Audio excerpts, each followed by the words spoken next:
출애굽기 34장 1절부터 보시겠습니다. 여호와께서 모세에게 이르시되 너는 돌판 둘을 처음 것과 같이 다듬어 만들라.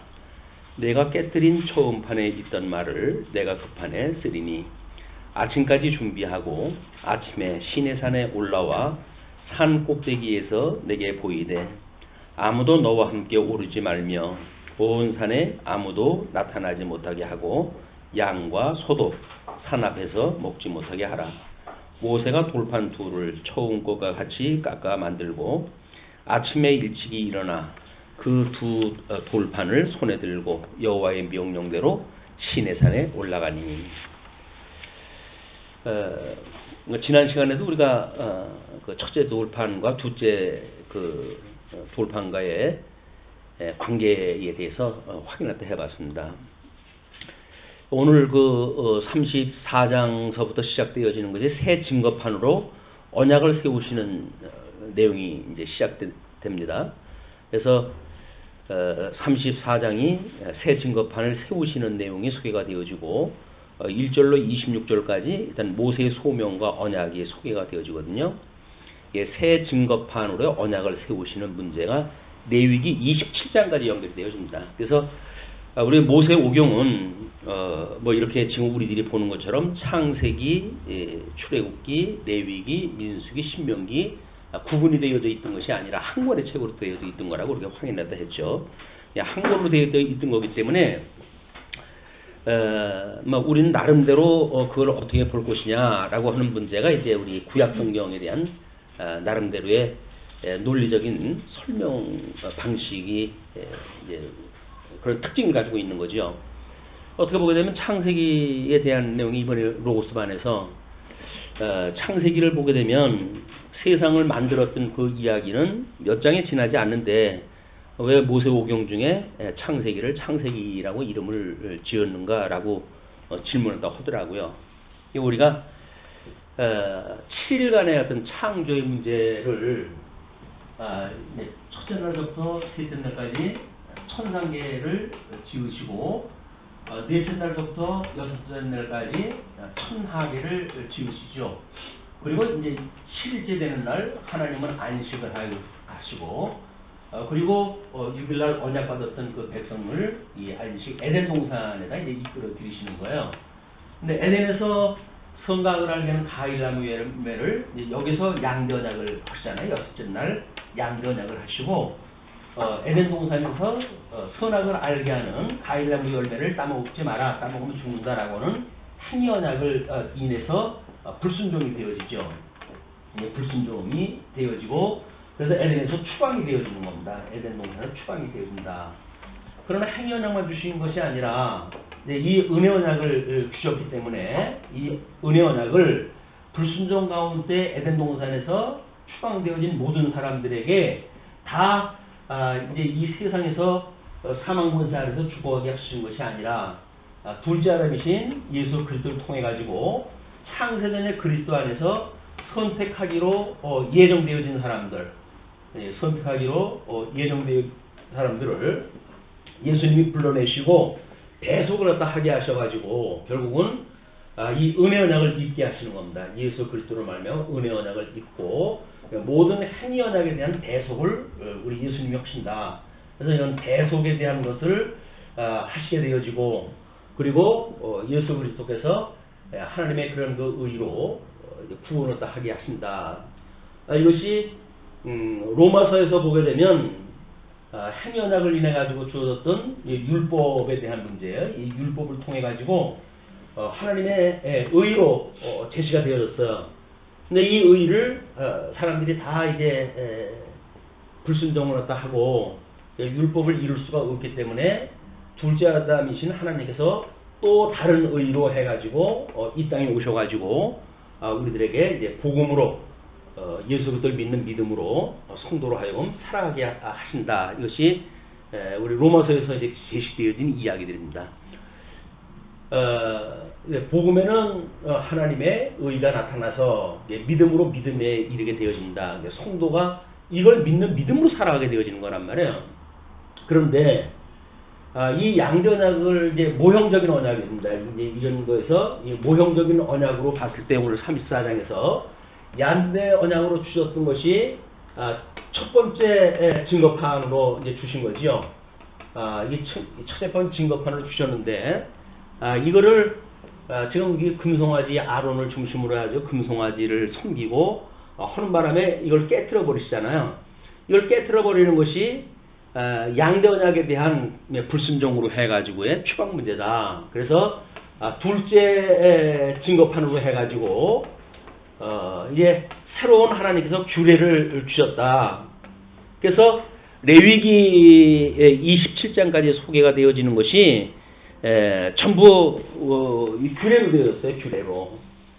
여기서는 첫째 번 증거판을 할 적에는 율례와 규례라고 하는 두 부분이 포함되었다고 한다면 이 둘째 증거판에 대한 그 내용들은 철저하게 규례로만 되어져 있다.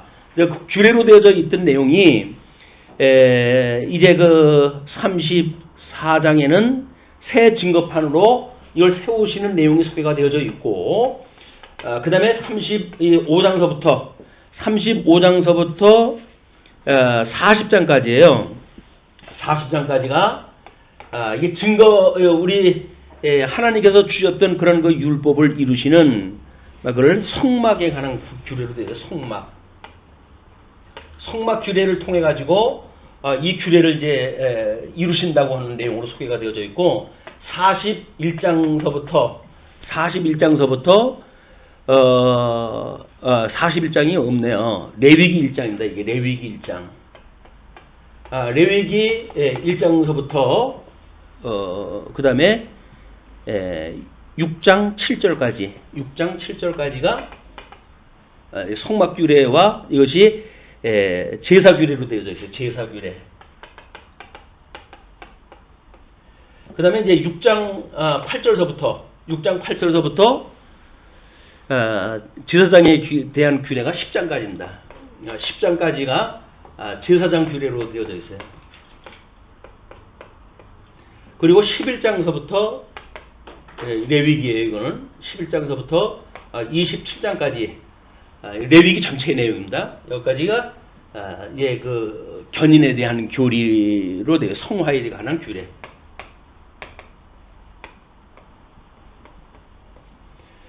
그냥 결국은 둘째 증거판으로 해가지고 우리가 이런 규례, 이거는 예수 그때 대속으로 이루어지는 내용들 아닙니까?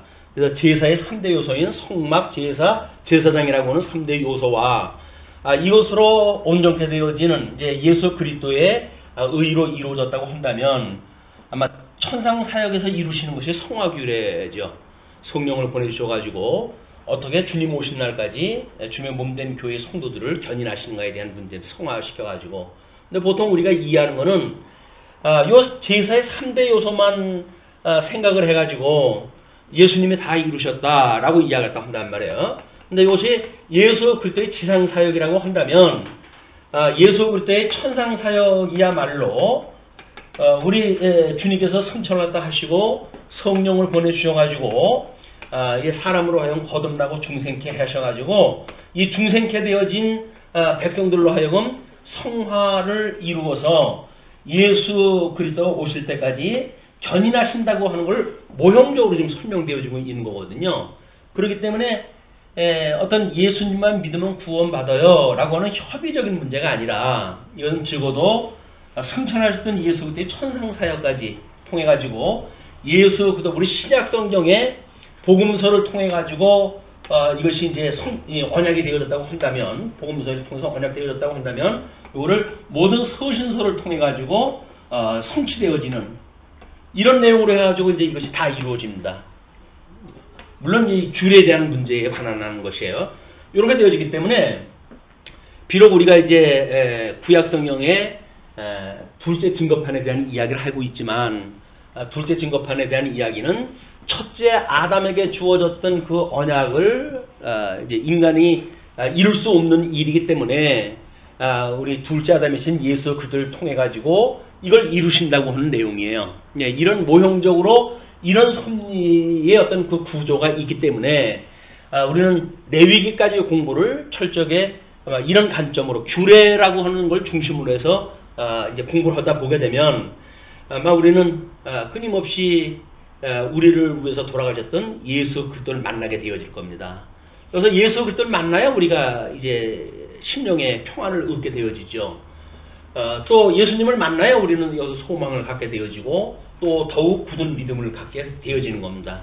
이거를 어떤 율례처럼 이렇게 해라 저렇게 해라라고 하는 그런 개념이 아니라 철저하게 주님께서 대속의 이런 제사의 그런 그 규례를 통해서 우리를 구원하다 하시고 뿐만 아니라 주님 오시는 그날까지 우리를 붙들어 주시는 성화의 규례로 우리를 붙들어 주신다고 하는 그거를 확인하게 되어져요. 그래서 예수님을 믿고 성도들이 믿음 생활하다 하는데 처음에는 예수님 믿고 구원받는다고 하는 구원의 감격도 있고 하지만 조금 신앙생활을 하다 보게 되면 식생을 해가지고 뭐 믿는 사람이든 믿지 않은 사람이든 다 똑같이 그냥 살아가게 되어지거든요.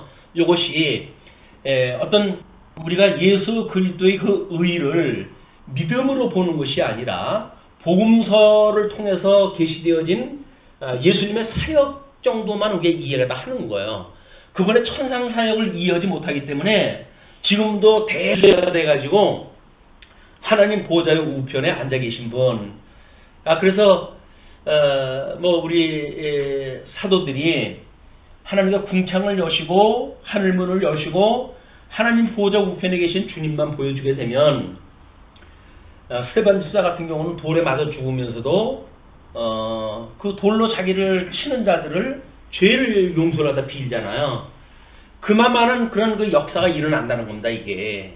근데 지금 하늘문을 하나님께 닫아놓고 있어요. 그러나 우리에게는 특별 계시를 통해 가지고 지금 하나님께서 보좌 우편에서 무슨 일을 갖다 하는지를 보여주시니까 눈에 보이는 하늘문이 열려져 있는 건 아니지만 성경을 통해 가지고 믿음의 눈으로 우리는 그 주님을 본다는 겁니다. 이 주님이 우리와 함께 오신다는 거예요. 이 주님이 우리와 함께 하시고 뿐만 아니라 주님 오시는 그날까지 우리를 주님의 형상을 닮아가게 해서 하나님에게는 영광이고 우리들에게는 이 이루어지는 것이 기쁨인 거예요. 하나님의 그 영광에 참여하는 것이 그 기쁨이 되어지는 거예요. 우리 인간적인 눈으로 보게 되면 예수 믿는다고 그렇게 삶을 힘든 거 아니에요? 이렇게 이야기를 하지만 예수 믿는다는 것이 힘든 것이 아니라 오히려 이 엄청난 하나님을 깨달아 감으로 해가지고 우리는 기쁘고 즐거운 겁니다. 왜? 지금 이 천상에 계신 그 하나님과 하늘문을 여시고 우리한테 보여주니 임재하시는 그분을 만나고 있는 거 아닙니까? 우리가 공간 속에 살고 있으니까 이런 시간과 공간에 제한되어진 어떤 그런 그 계시 세계에 살고 있기 때문에 이 하나님을 우리가 볼 수가 없는 거예요. 그러나 우리가 내재적으로 초월한 영원한 그 하나님의 사역을 깨닫는다고 한다면 우리는 이미 하나님이 저 천지를 만들었던 천상계를 만들었던 그 하나님께서 우리를 영원한 이런 하나님 나라의 백성으로 함께 살아가게 하시는 이 내용이 확인되어지는 겁니다. 그걸 우리가 믿음으로 좀 보는 거란 말이에요. 믿음으로 보는 것. 이게 특별계시를 통해 가지고 지금 우리한테 보여주시는 일이기 때문에 우리는 믿음을 화합이 되어져 가지고 이걸 믿음으로 보게 되면 이것이 우리의 것이 되지만 믿지 않는다고 한다면 또 이것이 하나님의 언약으로 보여지지 않는다고 한다면 내가 해야 될 어떤 당위로 이것이 이제 다가오기 때문에 우리한테 무거운 짐이 되어지는 거예요. 근데 이건 무거운 짐이 아니라 주님께서 이렇게 해가신다고 하는 걸 우리한테 보여주시는 일이기 때문에 우리는 기쁘고 즐거운 마음으로 우리 끊임없이 교회 이상으로 보여지는 것처럼 이 계시의 영광 또는 기업의 영광 그 다음에 의의 영광 이걸 배우고 익히는 우리 계시세계 속에서 이걸 배우고 익히는 이런 그 공부를 하게 되어지는 거다. 이걸 우리가 끊임없이 학습한다고 그래야 돼요. 학습. 하나님에 대한 분이 하나님이 어떠한 분인가를 끊임없이 그의 영광을 보고 배우는 그런 그 과정을 통해 가지고 우리가 마땅히 이제 앞으로 육신의 장막을 벗어버리게 되면 살아갈 곳이 어떠한 것인지를 여기서 배우는 일이기 때문에 여기서 즐겁고 어떤 그 기쁜 세계가 아니라고 한다면 죽어서 가는 것이 뻔한 것 아니에요? 여기서 믿는 것만큼밖에 더 하겠습니까? 우리한테 우리가 살아가는 것이 얼마나 영광에 참여하는 것 이걸 우리 복음서에서는 뭐라고 해요? 마태복음에서는 주인의 영광, 주인의 그 기쁨에 참여하는 것이다. 종이 마땅히 뭐 자기가 장사를 갖다 해가지고 5달란트 남기고 2달란트 남겼잖아요. 그러나 예수님께서 하시는 말씀이 뭐예요? 주인이 착하고 충성된 종아, 너는 나의 잔치에 참여하라 라고 이야기가 되어진단 말이에요. 주님의 이 천국의 그 놀라운 잔치에 우리가 참여되어지는 이거를 믿음의 눈으로 우리가 보게 되어진다. 이게 그러니까 오늘서부터 공부하게 되어지는 출애굽기 34장서부터의 그 이야기는 하나님의 이 놀라운 은혜의 참여를 우리가 맛보는 겁니다. 맛보는 거. 요걸 전체적인 배경을 깔고 이제 레위기까지 공부가 돼야 되는 거거든요. 근데 이 전체 그림이 없이 오늘 뭐 둘째 번 돌판을 갖다 줬다. 그럼 뭐 첫째 번 증거판을 갖다 줘가지고 우상 숭배를 또 하기 때문에 깨트려 버렸다. 그래서 인간들은 어쩔 수가 없는 거다. 또는 뭐 하나님에 대해서도 첫 창조는 실패다. 이렇게 볼 수밖에 없는 거야. 인간적 관점으로 보게 되면. 근데 하나님이 전능하신 하나님인데 어떻게 실패의 역사를 하실 수가 있어요? 아니란 말이야. 그래서 왜 창세기를 하나님께서 그 모세 좀 우리 성경에 만드신 그런 뭐 여기서부터 요거까지는 뭐 이 한 장으로 해가지고 끝이 나는데 왜 그걸 창세기라고 이름을 지었냐? 이제 이런 그 문제가 우리 하나님께서 이 창조라고 하는 그 이야기는 이 안식으로부터 하나님은 그 안식을 갖다 하는데 우리들은 안식을 누리지 못하고 쫓겨나잖아요. 이걸 우리가 섭리라고 이렇게 이야기를 했단 말이에요. 그래서 하나님이 하시는 일은 창조와 섭리라고 하는 역사로 진행이 되어집니다. 우리는 만약 창조만 믿는 사람들은 이거를 초월신을 믿는 거에 그치지 않아요. 하나님은 천지를 만들어 놓으시고 먼데 계셔가지고 이 안에 있는 사람들은 자기네들이 나름대로 뭔가 살아간다고 생각을 하는 거죠. 그러나 그렇지는 않고 하나님은 창조하실 뿐만 아니라 창조되어진 모든 것들을 언약하시고 언약대로 이루어가시는 섭리를 하시기 때문에 여기서 내재신을 우리는 만날 수가 있는 겁니다. 우리는 사도신경을 외울 때도 그러잖아요. 천지를 만드시는 하나님 아버지를 내가 믿사오며 라고 해가지고 이 부분만 언급이 되어지잖아요. 그런데 이미 아버지 하나님이라고 했을 때에는 언약대로 이루시는 섭리가 있으니까 우리가 그 하나님을 아버지라고 부르지 않겠어요? 예수 그리스도로 말미암아 중생이 되어졌으니까. 그러니까 거기에는 이미 호칭을 하다 했을 때 하늘에 계신 우리의 하나님 아버지라고 했을 때 이 섭리가 포함되어져 있는 고백이에요. 신앙 고백. 말로는 뭐 창조, 천지를 만드신 이라고 했으니까 요 하나님만 이야기하는 것 같지만 이 하나님이 우리 하나님 아버지가 되어졌다고 하는 그 이야기는 둘째 아담이신 예수님을 통해 가지고 이걸 다 이루신 분이란 말이에요. 그래서 우리가 하나님과 원수되어졌던 우리들이 하나님을 아버지라고 부르는 이런 그 고백을 통해 가지고 우리는 천지를 만드신 것뿐만 아니라 만사를 언약대로 이루시는 그 하나님을 우리가 믿게 되어진 거다. 그러니까는 지금 뭐 창세기뿐만 아니죠. 신명기까지 하는 모세 오경을 섭리하셨을 때 전부 이 이야기들이에요. 전부 이 이야기. 구속받은 사람들이 어떻게 지금 살아가는지에 대한 이야기이기 때문에 성경에서 우리가 창조 천지를 만드시는 하나님 아버지를 믿는다. 그 이야기는 창조뿐만 아니라 섭리까지도 믿는 것이다. 아이들한테 예를 들면서 그랬어요. 아버지 날 낳으시고 어머니 나를 기르시니. 우리 부모님이 우리를 낳았다고 했을 때 출생만을 낳는다고 보는 것이 아니죠. 이미 거기에는 출생한 그 아이를 배 안에서 10달씩이나 기르는 상태로부터 출생이 되어져 가지고 그 다음에 우리가 보육되어지는 개념이 포함되어져 있는 거 아니에요. 우리는 이 부모님이 우리를 낳으시고 기르셨다고 하는 그런 그 이야기가 하나님이 이걸 깨닫게 하시는 일입니다. 하나님이 천지를 만드시고 어디 먼 데가 계신 것이 아니라 지금도 여전히 살아계셔서 알파와 오메가 되시는 하나님께서 처음과 끝이 되시는 하나님께서 우리를 함께 섭리했다 해가는 데 있다. 그래서 우리는 그분하고 함께 있는 거예요. 그걸 우리가 내재신을 믿는 거라고 이렇게 이야기합니다. 내재. 그래서 내재적으로 초월되어진 이론론적인 세계관을 가지고 성경을 이해를 해야 우리는 우리 삼위일체 하나님이 어떠한 분인가를 분명히 알게 되어지죠.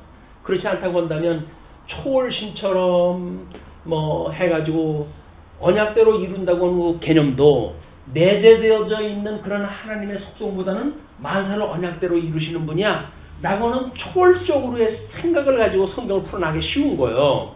내재라고 한다면 거기 내가 포함되어져 있어야 되잖아요. 그러니까 언약대로 이루시는 그 주체 예수 그리스도 안에 있는 우리들이 포함되어져 있는 개념으로 성경을 봐야 되는데 우리는 만사를 언약대로 이루시니 여호와 이렇게 했을 적에는 초월신 쪽에 우리의 어떤 그 중심이 기울게 되어 있단 말이에요. 기울게. 그래서 하나님의 절대 주권을 우리가 이야기할 수 있으나 하나님의 은혜를 말하는 이런 그 일들은 극히 적은 거예요. 왜 하나님과 언약대로 이루신다고 하는데 우리가 이 은혜가 적을까요? 초월적으로 넘어갔기 때문에 우리 중심이 초월적으로 넘어가 있기 때문에 내재되어져 있는 하나님의 섭리를 몰이하는 그렇기 때문에 이 하나님의 은혜보다는 그냥 하나님의 주권에 우리 관심이 있게 되어진단 말이에요. 그래서 우리가 어떻게 성경을 이 은혜가 내재되어져 있는 가운데 하나님의 주권을 이해하는가라고 하는 이론론적인 그런 개념이 성경 해석상에 이게 들어와야 돼요. 그래야 하나님이 만사를 언약대로 이루시지만 그 언약대로 이루시는 것은 사실은 메시아를 언약하고 메시아를 성취하시는 거 아니에요. 그럼 그리스도가 성취되어졌고 우리는 그리스도로 말미암아 은혜를 입은 사람들이니까 마땅히 거기서 하나님은 언약대로 이루시는구나 이걸로 끝나는 것이 아니죠. 언약대로 이루시는 것은 메시아고 그 메시아 안에 우리가 있기 때문에 우리는 은혜로 구원을 받았다고 하는 이 감동이 있는 거란 말이에요. 이걸 놓치게 되면 상막스럽게 언약과 성취라고는 논리만 나오게 되어져요. 형식적 논리만 나오게 되어진다. 그러나 형식적 논리가 아니라 우리는 내재적으로 포함되어져 있는 중심의 은혜라고 하는 감동이 함께 있게 되어지는 거기 때문에 오늘 둘째 증거판이라고 하는 그런 맥락에서 봤을 때 요런 그런 새로운 관점에서 우리가 한 번쯤은 이해가 필요하다. 이렇게 보시면 될 것 같습니다. 그러면서 이제 첫째 번 동그라미 1번으로 해가지고 모세의 소명과 언약이 26절까지 소개가 되어지는데 아까 본문 읽었던 것이 1절로 4절 두 돌판을 준비한 모세까지 이제 확인했다 되어진 거예요. 모세에게 하나님께서 첫째 번 돌판을 이제 따라가지고 그 형식을 따라가지고 그렇게 해죠. 산에서 내려오다가 분노한 모세가 첫째 돌판을 깨뜨려 버린 후 시내산에서 다시 주신 것이다. 둘째 번 그 증거판은 그런데 모세가 분노해서 증거판을 던져서 깨뜨린 것은 양대 언약 상실에 대한 증거이다. 그리고 상실한 양대 언약을 회복해 주실 하나님의 은혜 언약에 대한 예표로서의 모형과 그림자적 섭리 사역이다. 그래서 첫째 판 돌판과 이 둘째 판 증거판에 대한 어떤 구조적인 이해가 성경 전체를 이해하는데 매우 중요한 그 일입니다. 그러나 이거를 성경 전체를 이해하는 어떤 맥락으로 사실은 설명을 그동안 해온 게 없어요. 왜냐하면 양대 언약이라고 하는 개념이 없기 때문에 그렇습니다. 그러나 양대 언약이라고 하는 근본적인 언약을 주셨다고 한다면 행위 언약으로 말미암아 그것을 상실했고 상실했던 그 하나님의 양대 언약을 하나님께서 어떻게 회복하시는가라고 하는 이 양대 언약과 행위 언약과 은혜 언약 이런 그 내용으로 우리가 언약을 이해하겠다 해야 이 두 증거판에 대한 내용들을 확인하기가 쉬워지는 거야.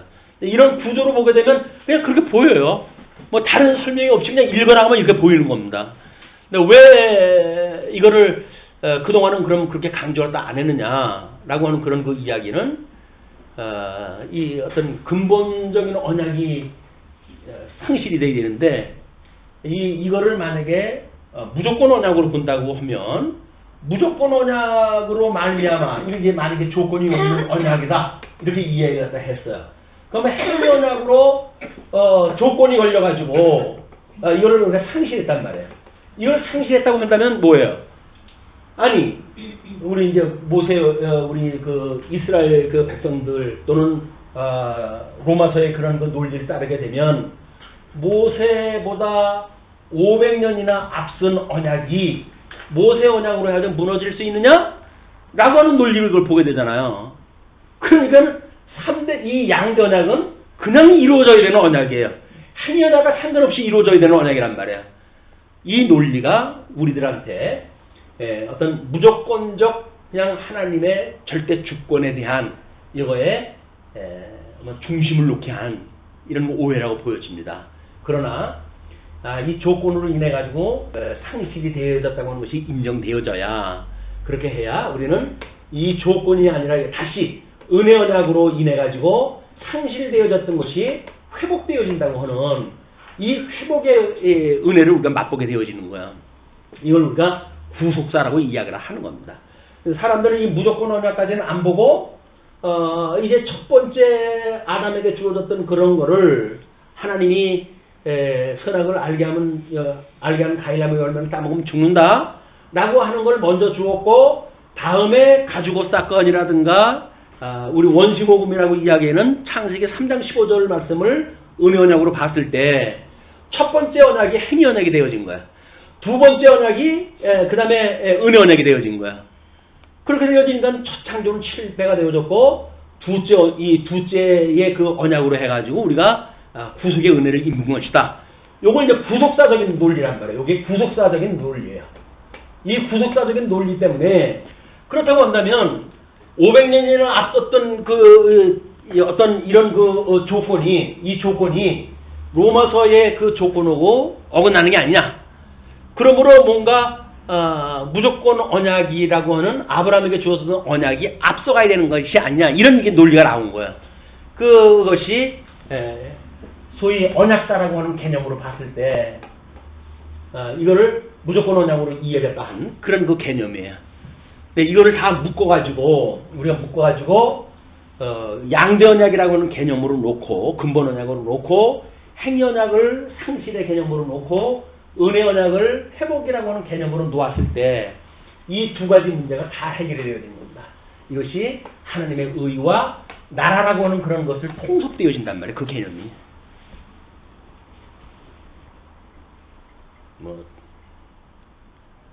너무 깊은 데까지 갈 거예요. 자, 그렇게 해서 이제 두 번째 돌판을 만들었다. 우리 주보의 맨 위에 있는 그림이 그 그림을 소개를 해드린 겁니다. 그 다음에 이제 5절서부터 9절 보시게 되면 모세에게 하나님이 이름을 반포하셔요. 여호와께서 구름 가운데에 강림하사 그와 함께 거기 서서 여호와의 이름을 선포하실 때 여호와께서 그의 앞으로 지나시며 선포하시되 여호와라 여호와라 자비롭고 은혜롭고 노하기를 더디하고 인자와 진실이 많은 하나님이라. 그래서 이 주례를 선포하실 때에 하나님의 당신의 이름이 뭐냐면 여호와다. 언약대로 이루신 여호와라는 거죠. 근데 만약에 첫째 번 돌판에 무조건 언약으로 이것을 무조건 언약이라고 한다면 그러면 여호와라고 하는 이름은 이때 선포가 됐어요. 여호와라 여호와라 이렇게 되어 거 아니겠어요? 근데 첫째 번 증거판을 하나님께서 깨뜨시고 둘째 번 이 증거판을 주셨을 때 하나님께서는 여호와라고 하는 그런 그 이름을 여호와라 여호와라라고 하는 이름을 선포하십니다. 물론 애굽에서 내려가서 이들을 출애굽을 갖다 하실 때 그때 나는 너희 열조에게 언약했던 그 언약을 기억을 하고 애굽의 종로로 타던 너희를 불러낸 여호와라 라고 하는 그 여호와의 특징을 설명하다 하셔요. 그러나 그 출애굽했던 사람들이 여호와라고 하는 개념을 제대로 모르니까 하나님께서 첫 증거판을 주시고 이걸 깨트시고 그 둘째 편 증거판을 주시고 그 위에 여호와라고 하는 이름을 선포하다 하신다. 우리 둘째 판 증거를 통해 가지고 주시는 여호와라고 하는 그 이름은 이건 특별히 은혜를 입은 사람들이 부르는 이름이에요. 여호와라고 하는. 그리고 인자를 천대까지 베풀며 악과 과실과 죄를 용서하리라. 우리들의 은혜를 입은 사람들은 모든 죄가 용서가 되어집니다. 그러나 벌을 면제하지는 아니하고 하나님의 악행을 자손 3, 4대까지 보응하리라. 결국은 하나님께서 이 규례를 불순종하는 자들, 이걸 믿지 않는 자들에 대해서는 그 악행을 3, 4대까지 보응을 했다 하는 이런 그 섭리를 또 하시겠다는 거예요. 여호와라고 하는 그런 그 이름으로 선포되어지는 섭리의 역사가 인자는 1000대까지 베풀고 모든 악과 과실과 죄를 용서하고 그러나 벌을 그 면제하지는 아니하고 이 벌을 면제하지 않는다는 이야기는 벌을 면제함을 받지 않은 자가 포함되어지겠죠. 그것이 앞에서 인자에 상대적으로 표현되어지는 사람들이에요.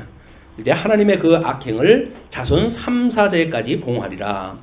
모세가 급히 땅에 엎드려 경배하며 이르되 주여 내가 주께 은총을 입었거든 원하건대 주는 우리와 동행하옵소서. 이는 목이 뻣뻣한 백성이니이다. 우리가 악과 죄를 사하시고 우리의 악과 죄를 사하시고 우리를 주의 기업으로 삼으소서. 우리가 주의 기업을 하나님께서 삼는다는 이야기는 결국 예수 그리스도 안에 성도가 있게 하시고 여기에 이거는 하나님이 거하시는 성전을 삼으셔서 하나님이 임재하시는 걸로 이제 해달라 그 이야기예요. 그러니까 대속주 예수 그리스도가 없는 개인적인 언약대로 이루시는 건 우리하고 아무 상관이 없어요. 뭐 여기서 뭐 별의별 그런 그 일들이 하다못해 히스기야가 기도를 갖다 해가지고 생명이 연장되어진 것도 하나님께서 그의 대를 끊지 않게 하시기 위한 언약 성취의 섭리지 기도했기 때문에 그러냐라고 하는 반론도 사실은 무의미한 겁니다. 그게 배제되어지면 은혜 받은 사람들이 없는 거니까 아무런 의미가 없어요. 그러나 예수 그리스도로 말미암아 거기에서 이야기했던 거는 예수 그리스도를 예표하는 인물이에요. 그러니까 그가 왕으로 있었을 때 그 밑에 있는 모든 백성들이 그 왕의 수하에 있음으로 은혜에 참여가 되어지는 거거든요. 근데 그거를 단순히 어떤 개인의 언약대로 이루시는 그런 섭리에 그냥 있다라고는 하나님의 절대 주권만 소개가 되어지게 되면 여기서 그 예표적으로 보여준 그런 그 사랑과 다르게 이 그리스도 안에 있는 성도들에게 이 참여되어지는 기쁨에 대한 건 배제가 되어진 거란 말이에요. 왜 우리가 이 좋은 말씀을 가지고 성도들이 그렇게 삭막한 신앙생활을 하나요? 라고 하는 수많은 질문을 해왔어요. 그 수많은 질문이 결국은 이 내재되어져 있는 이 부분이 간과되어져 있기 때문에 그런 겁니다. 성경이 메시아를 언약을 하고 그리스도로 성취가 되어졌잖아요. 그렇다고 한다면 우리들한테 이 예수 그리스도는 성경 전체에 대한 이야기예요. 언약대로 이루셨다고 하는 것이 그 내용이 예수 그리스도에 대한 이야기다. 왜? 그리스도를 언약하고 그리스도로 성취되어졌으니까 이분에 대한 이야기거든요. 이분 안에 우리가 있단 말이야. 그냥 언약의 모든 중심 내용은 예수 그리스도에 대한 이야기지. 이거를 이루신 여호와 하나님, 이것이 이 땅에 보내줬던 이 내재되어져 있는 하나님, 성자 하나님에 대한 섭리를 우리가 간과한 내용이기 때문에 우리가 예수를 믿는 그런 그 어떤 은혜의 감격보다는 만사를 언약대로 이루신다고는 여호와 신앙에 우리가 이제 써 있는 거예요. 그러나 신약성경 어디에도 여호와 하나님을 중심으로 해가지고 찬양을 부르는 사람들이 없어요. 다 우리 아버지 되신 분, 우리 그 하나님을 아버지라고 부르고 예수를 그리스도로 믿는 신앙에 대한 것이 중심으로 되어져 있지. 여기서 여호와를 믿는 신앙이 아니란 말이에요. 이 여호와를 믿는 신앙이 아니라 우리는 예수를 그리스도로 믿는 이 기독교 신앙이에요. 그래서 우리는 예수 그리스도를 믿는 그런 교회를 기독교라고 이야기를 하는 거예요. 기독교라고 하는 것이 그리스도교란 말이에요. 그리스도교. 그러니까 우리는 그리스도교지 여호와교가 아니에요. 근데 우리는 자칫 여호와교라고 하는 걸로 우리가 오해가 되었잖아요. 우리는 최상위의 하나님을 우리가 알고 있다고 하는 자긍심이 어떻게 보게 되면 내재되어져 있는 기독교라고 하는 본질보다 더 다른 데를 자꾸 이제 지향을 하게 되어지기 때문에 기독교의 본질을 벗어난 거다. 여호와의 증인들이 여호와교죠. 여호와의 증인들이니까. 또 우리는 또 뭐 우스갯소리로 진정한 여호와의 증인들은 우리다 뭐 이렇게 이야기하기도 하고 그러거든요. 왜? 성경의 여호와라는 것이 메시아 언약하고 메시아 성취를 통해 증거가 되어지니까 그분들 여호와 증인들도 여호와가 뭔지도 이름도 몰랐어요. 요즘은 이제 그분들이 뭐 언약대로 이루시는 분이라고 하는 그런 그 새로운 개념을 소개를 하더라고요. 먼저는 스스로 있는 자, 뭐 이런 걸로 해가지고 설명하다 하죠. 성경이 있는 그런 개념대로. 그리고 이제 뭐 이런 우리들하고 뭐 충돌하고 뭐 이제 하면서 무너지고 뭐 이렇게 하면서 새로운 개념으로 해서 여호와의 개념을 서로 정립을 한 것 같습니다. 요즘은 그냥 스스로 계신 분이라고 소개하지는 않고 언약대로 이루신 분이다. 뭐 이렇게 이제 이야기를 하고 그래요. 물론 신학적인 발전을 갖다 해왔는지는 모르겠지만 그 안에 있는 우리들에게는 은혜보다는 하나님의 절대 주권이라든지 내재보다는 초월이라고 하는 그런 신관에 우리가 치중해가지고 은혜의 감동이 없는 신앙을 갖다 해오지 않았는가 이런 그 반성을 해보게 되어집니다. 양대언약으로 보게 되면 우리 내재되어져 있는 이분을 믿는 그리스도교로서 마땅히 이분의 아버지인 그분이 예수 그리스도 한 몸이 되어졌기 때문에 그 하나님이 우리하고 상관이 있는 거지, 예수 그리스도와 우리가 한 몸이 되어지지 않는다고 한다면 그 전능하신 언약대로 이루시는 분이 우리하고 뭔 상관이 있어요. 이분이 우리하고 상관이 있는 것은 언약대로 이루신다고 하는 그 내용인 예수 그리스도와 우리가 한 몸이 되어졌다고 하는 것 때문에 관계가 되어지는 거예요. 그러니까 우리 신랑을 만났으니까 시부모가 우리 부모처럼 여기고 사는 거지.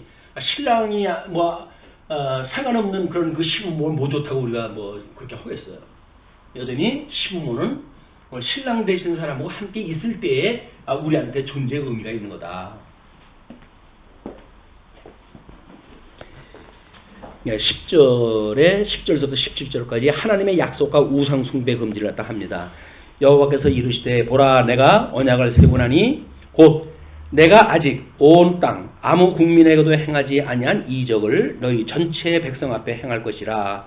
내가 머무는 나라 백성이 다 여호와의 행하심을 보리니 내가 너를 위하여 행할 일이 두려운 것임이니라. 경외심이 유발되어지는 그런 표적을 보이시겠다는 이야기인데요. 너는 내가 오늘 네게 명령하는 것을 삼가 지키라. 보라 내가 네 앞에서 아모리 사람과 가나안 사람과 헷 사람과 브리스 사람과 히 사람과 여부스 사람을 쫓아내리니 너는 스스로 삼가 내가 삼가 내가 들어가는 땅의 주민과 언약을 세우지 말라. 그것이 너희에게 올무가 될까 하노라.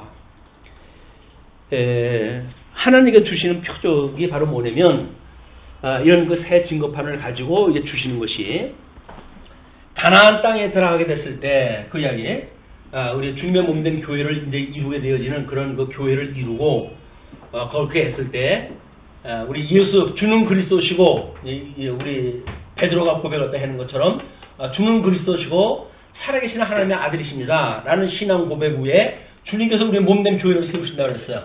이 주님의 몸된 이 교회는 음부의 권세가 무너뜨리지 못하는 교회라고 그러지 않았어요. 근데 이 교회를 우리 가나안 땅을 하나님께서 주셔가지고 표적으로 해가지고 우리가 함께 하시는 그 하나님께서 가나안 땅을 표적적으로 해가지고 모든 그 일곱 족속 가나안의 일곱 족속을 하나님께서 멸하시겠다 그 이야기예요. 그럼 이것이 우리한테 표적이죠. 주님의 몸된 교회에 와가지고 예수 그리스도로 말미암아 우리가 구원을 받았고 구원을 받은 사람들이 어떻게 음부의 권세에 미혹되지 아니하고 끝까지 견인을 받고 살아가는가. 이것이 우리 마태복음에서 이야기했던 성전이 주 70년에 무너지고 그 다음에 주님 오시는 그날까지 성도들의 삶에 대한 이야기란 말이에요. 재미난 거는 하나님의 다른 성경은 다른 신약성경은 주 70년 이전에 기록을 했다 했어요. 이전에. 그런데 요한계시록만 하나님께서 95년에 기록한다고 하셨잖아요. 그러니까 이 주 70년의 이전에 기록되어졌던 언약되어진 내용들, 뭐 복음서를 포함해가지고 이런 그 내용들은 사실은 요한계시록을 통해가지고 다 성취가 되어진 겁니다. 복음서에서 우리 마태복음에서도 예수님께서 주 70년에 무너질 것과 그 다음에 세상 종말에 있을 것을 묶어가지고 설명을 하잖아요. 그럼 묶어가지고 설명한다는 이야기는 뭐예요? 이미 성경 자체의 논리를 가지고 복음서의 언약이 서신서 이후의 모든 성경을 통해서 성취되어졌다고 하는 걸 보여주는 거 아니에요. 우리 신약 성경의 그 구조가 지상사역과 천상사역을 지상사역은 언약이고 천상사역은 우리 성취다 이렇게 구분하다 했단 말이에요. 그럼 그 언약이 이 주 70년 이전에 기록되어졌던 모든 언약은 주 70년에 무너지는 것과 그 다음에 요한계시록에 기록되어진 걸로 해가지고 다 성취가 되어진 거예요. 만약에 지금 증거가 되어지는데 우리 증인으로서 땅끝까지 복음이 증거되어진다.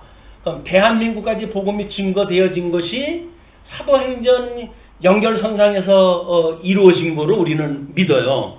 그러나 한국에 아직 복음이 들어오기 전에는 한국에 복음이 들어오기 전이기 때문에 우리 하나님의 말씀이 서행되어지는 것, 땅끝까지 이르러 복음이 증거되어지는 것이 성취되어진 것이 아닙니까?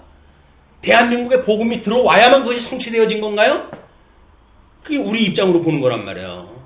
그러나 이미 신약 성경에 보게 되면 땅끝까지 복음이 증거되어지는 것이 로마의 전도 여행으로 설명이 되어졌고, 그리고 요한계시록에 의할 것 같으면 에베소의 7교회를 중심으로 해가지고 교회 상태가 어떻게 되어졌는지, 그리고 짐승권세의 공격이 어떻게 되어지는지, 거기서 주님께서 어떻게 승리를 딱 하시는지 이미 성취가 되어진 거예요. 특별계시는 더 이상 다른 역사적 사실을 집어넣어가지고 해석할 부분이 없어요. 우리는 끊임없이 요한계시록을 해석을 하려면 지금에 있는 상황을 자꾸 거기다 끌어다 대가지고 이 요한계시록을 해석을 하려고 그러거든요. 근데 요한계시록이 오늘날 있는 사실을 끌어다가 증거 만약에 해서 그 진리가 증명되어진다고 한다면 우리는 성경 자체의 정경성이 부정되어지는 거예요. 그죠? 왜? 현재 역사가 있어야 그것이 진리로 증명이 되어지니까. 현재 우리들의 대한민국의 역사는 있든지 없든지 성경 자체의 논리로 이미 완성이 되어진 거란 말이에요. 그런 성경관을 우리가 가지고 역사를 갖다 이해를 해야 확실한 역사의 어떤 그런 지금까지 2000년 역사가 어떻게 이루어졌는가에 상관없이 성경만 가지고는 진리성이 확보되어지는 거예요. 우리가 공부하는 건 특별한 겁니다. 그래서 다른 수많은 해석들은 다 그래요. 다 지금의 역사를 끌어다가 해석을 갖다 해야 되니까 예수님으로 해가지고 증거되어진 구약의 모든 역사를 지금에 다시 와가지고 이제 그걸 또 대입을 시키고 그래야 된단 말이에요. 그런 예수 그리스도를 믿지 않는 누구? 여호와 신앙을 믿는 유대교. 유대교는 예수 그리스도를 믿지 않으니까 이분들은 스가랴서의 언약이 지금 성취되어지는 걸로 보아야 돼요. 왜? 나라가 회복되어지는 것이 1948년도에 그들이 나라가 회복되어졌다. 그것이 언약이 어디서 나와야 돼요?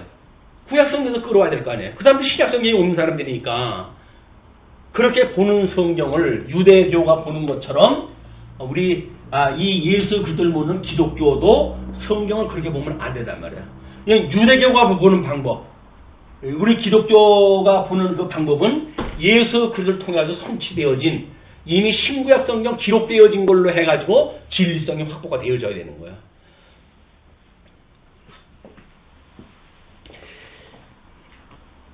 자, 그러면서 이제 그렇게 되어졌을 때 언약을 세우지 말라. 너희는 도리어 그들의 제단들을 헐고 그들의 주상을 깨뜨리고 그들의 아세라 상을 찍을지어다. 이것이 결국은 그 미혹의 권세를 이제 무너뜨리는 일들입니다. 너는 다른 신에게 절하지 말라. 여호와는 질투라. 여호와는 질투라 이름하는 질투의 하나님이라. 하나님을 질투의 하나님이라고 이야기를 합니다. 하나님의 그 질투라고 하는 그 이야기는 나 외에 다른 신을 두지 마라. 제일 나 외에 다른 신. 나 외에 다른 신을 두지 마라. 두 번째, 우상을 만들지도 섬기지도 마라. 그리고 나의 이름을 망령에 일컫지 마라. 이것이 하나님께서 주셨던 계명이에요. 이것이. 그러니까 다른 신을 우리가 믿는다는 이야기는 유일신을 믿지 않는다는 이야기입니다. 우리는 성경을 통해서 유일신을 갖다 믿어요. 유일신. 우리 삼위일체 하나님은 오직 유일하신 하나님이다. 거기에 이제 대표적으로 나오는 것이 성부 하나님에 대한 이야기니까. 그리고 그 성부 하나님에서 이 영광에 본체되어지는 하나님께서 영광의 광채로 해가지고 보내주신 분이 예수 그리스도란 말이에요. 예수 그리스도. 그러니까 우리는 예수 그리스도만이 하나님께 주셨던 영광의 광채로 믿지 다른 우상을 만들면 안 되는 거예요. 예수를 갖다 믿는다고 하는 그런 그 이야기는 다른 우상, 이걸 믿지 않는 겁니다. 여기에 이제 우리가 신약적인 개념으로 해가지고 모든 탐심은 곧 우상 숭배라고 그러잖아요. 그러니까는 세상의 것으로 만족을 못 누리는 우리들의 모든 것들은 우상 숭배를 다 하는 거예요. 만약에 예수 그리스도를 우리가 정상적으로 믿는다고 한다면 이분 한 분만으로 우리는 족한 거예요. 근데 이분 한 분만으로 족함을 느끼지 못한다고 한다면 우리에게 무엇인가 다른 것을 줄 수 있는 우상이 필요해요, 우리한테. 그게 우상 숭배인 거예요. 예수님 한 분만으로 우리는 족하지 못해요. 그거는 이미 삼위일체 하나님에 대한 오해로부터 시작되어지는 겁니다. 그러니까 하나님께서 우상을 만들지도 말고 섬기지도 말아. 그 이야기는 예수 그리스도 이분 한 분 믿는 것이 나의 일을 하는 것이고 이분 하나 믿는 것이 너의 인생의 본분이야. 그 이야기예요. 근데 우리는 예수 그리스도 믿는 거는 차치하고 이 땅에서 무엇을 하고 어떻게 살 것인가에 관심이 있으니까 말은 예수를 믿는다고 그러는데 예수를 믿는 것이 아니라 내 삶의 어떤 보존을 위한 신앙생활을 우리가 담보를 갖다 하는 거야.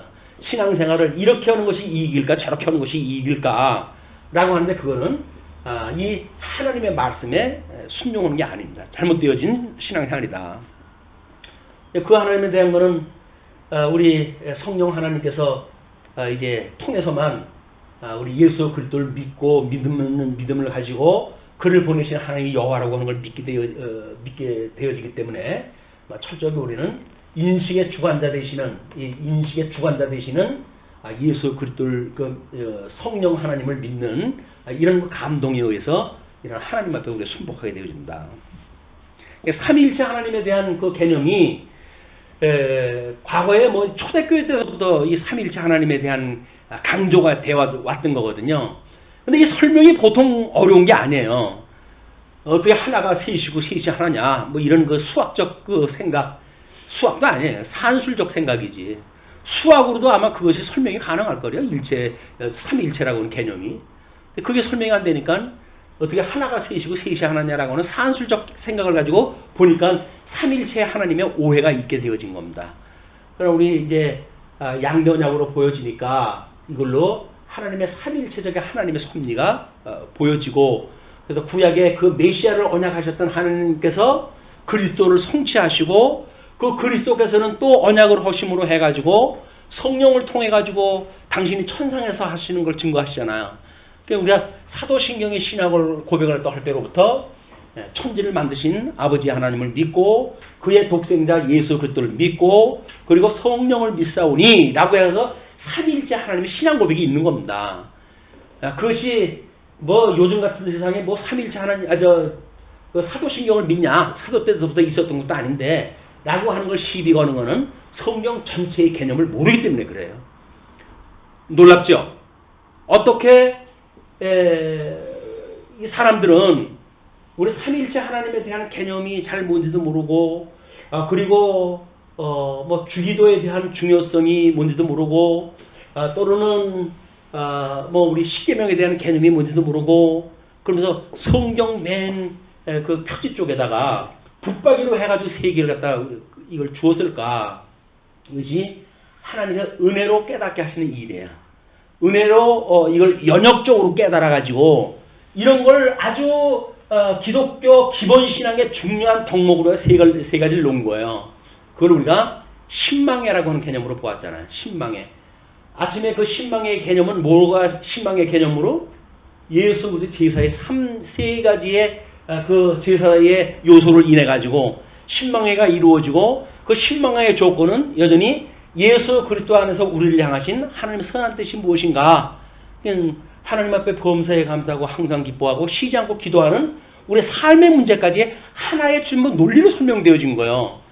그러니까 하나님께서 그런 신망회라고 하는 그 개념을 일찍이 어떤 연역적으로 깨닫게 해가지고 뭐 이들이 통섭 성경 개론을 이해하지 못했잖아요.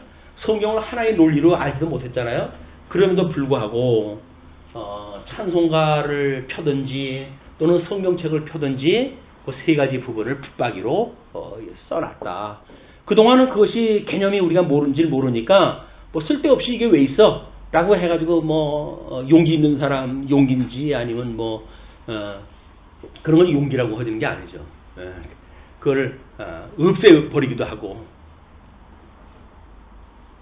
교회사 2000년에 있었던 일들을 쉽게 지워버리고 그런 거 아닙니다.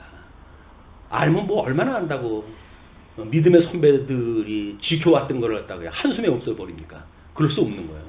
이런 그 개념도 우리가 더 전승하고 더 그것을 명확하게 밝혀내는 이런 그 일들을 이런 양변약으로 해가지고 설명할 수 있다고 하는 것은 하나님께서 주신 큰 은혜라고 보여집니다. 자, 그러면서 너는 삼가 그 땅의 주민과 언약을 세우지 말지니 이는 그들이 모든 신을 음란하게 섬기며 그들의 신들에게 제물을 드리고 너를 청하면 내가 그 제물을 먹을까 함이며 또 내가 그들의 딸들을 내 아들들의 아내로 삼음으로 그들의 딸들이 그들의 신들을 음란하게 섬기며 내 아들에게 그들의 신들을 음란하게 섬기게 할까 함이니라. 결국 이 신부와 신랑이라고 하는 이런 그 개념은 예수 그리스도 안에서 하나님의 은혜에 우리가 있지 않으면 세속적으로 볼 수밖에 없잖아요. 근데 가장 우리가 다른 이성에게 눈이 돌아가는 건 어떨 때 돌아가게 되었을까요? 평생 살던 자기 부인한테 관심이 돌아갈까요? 아니면 새로 보는 여자한테 돌아갈까요?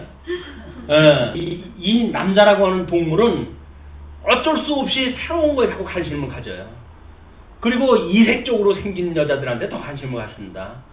이 애굽의 문화에 이제 젖어져 있던 사람들이 광야 40년을 왔다 하고 광야 40년 동안 뭐 다른 사람들 본 적이 별로 없잖아요. 이런 자들이 가나안 땅에 들어가니까 뭐 보통 여자들이 섹시한 게 아니에요. 얼굴도 뭐 가미잡자 성게 자기네들이 보던 여자들은 아니에요 이게. 그래가지고 관심을 가져가지고 이 미혹되어 있는 사람들이 얼마나 많은지 모릅니다.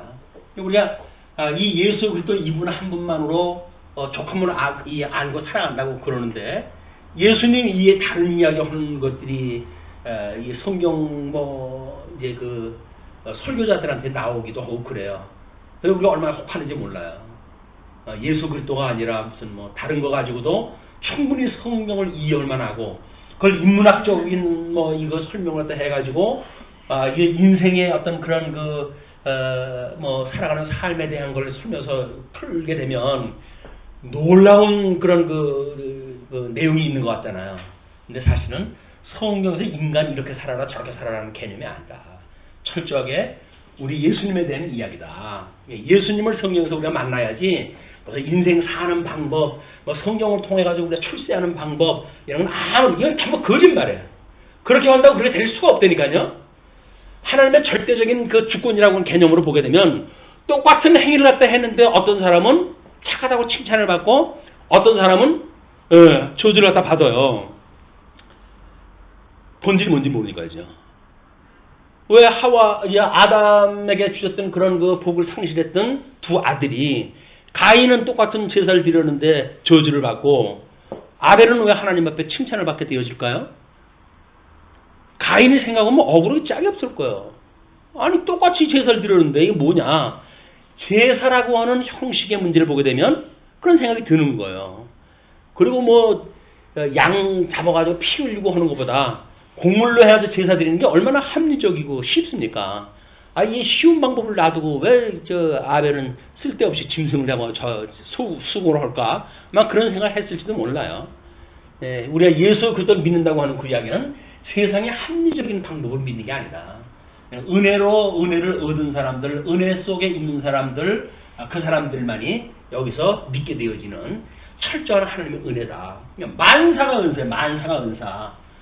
이 만사가 은사라고 하는 그 이야기는 내가 망해도 그게 은혜의 선물이라니까요. 그런데 우리는 우리들의 관점으로 보면 서운하죠. 내가 뭐 잘못했다고. 가인을 하나님의 저주를 갖다 하시더니 오늘날 나를 갖다 그러셔? 라고는 볼 거려. 근데 예수 그리스도의 이 구속의 은혜를 깨닫는다고 한다면 당연히 죽어야 될 걸 죽은 건데 내가 그 길 가면 망하는 길이니까 하나님께서 우리를 막아놓으신 건데 그러면 그걸 은혜로 생각을 하고 하나님 앞에 감사를 해야지. 자기 관점으로 해가지고 어떤 거는 감사, 어떤 거는 불만. 그게 뭐 범사의 감사야. 범사의 감사는 이건 선택의 여지가 없어요. 무조건 그냥 감사야. 왜? 하나님이 사랑하시는 하나님이 주시는 환경이니까. 근데 그 하나님이 없어지게 되면 우리는 내 중심으로 해가지고 나한테 좋은 거는 감사, 나한테 나쁜 거는 불만. 그걸 통일시키려니까 통일이 되나요? 통일이 안 되는 거예요. 성경 뭐 설교를 했다 할 때 어떤 은혜를 이야기할 적에는 거기에 해당되는 걸 갖다가 설명을 해야 되고, 저주받았다, 뭐 심판받았다라고 했을 적에는 또 그거에 해당되어지는 걸 가지고 설명을 해야 되는 거예요. 이것이 성경을 운용하기 위한, 사람들을 통치하기 위한 수단으로 써먹는 일이다. 그게 기능주의란 말이에요. 기능주의. 성경을 우리가 제대로 알고 성경대로 산다는 이야기는 성경에 있는 구절을 내가 지켜가서 살아가는 것이 아니라 성경의 내용을 보니까 하나님께서 이렇게 해가신다고 그러더라 라고 하는 걸 믿는 믿음으로 살아가는 거란 말이에요. 그게 성경대로 사는 거예요. 믿음이 적으면 내가 믿음이 적어서 그렇지 하나님께서는 이렇게 만사를 언약대로 이루어 가시더라 라고 그걸 갖다 믿고 살아가는 거라니까요. 믿음이 적게 되면 하나님 믿음을 더 주세요 라고 해서 믿음을 구하는 것이지, 그걸 성경이 이랬으니까 이렇게 살아야지 라는 거 가지고 자기도 그렇게 살지 못할 뿐만 아니라 다른 사람에게 그걸 가지고 휘두르면 안 되지요. 뭐 다른 사람한테 그렇게 살라고 그래요. 자기는 못 살면서.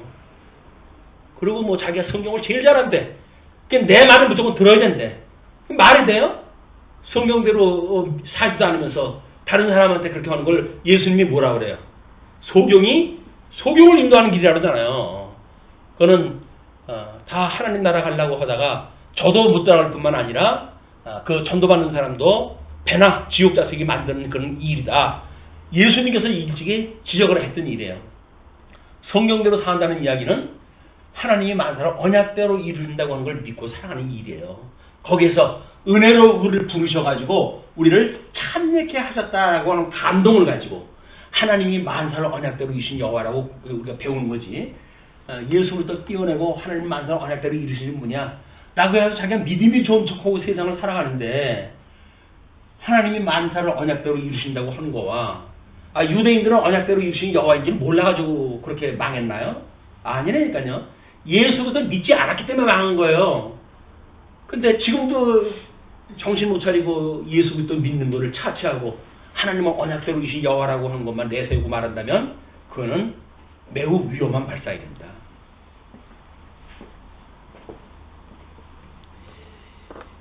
그래서 너는 신상들을 부어 만들지 말지니라. 그 다음에 이제 18절부터 26절까지가 지켜야 할 절기들과 기록을 명령하다 하셨는데, 내용으로 봐가지고는 오늘 다 연결이 되기가 좀 어렵습니다. 어차피 그 뒤에 있는 이야기들도 연결이 한꺼번에 쭉 되어져 가야 되는 일이기 때문에 오늘은 여기까지만 하기로 하죠. 기도하시겠습니다.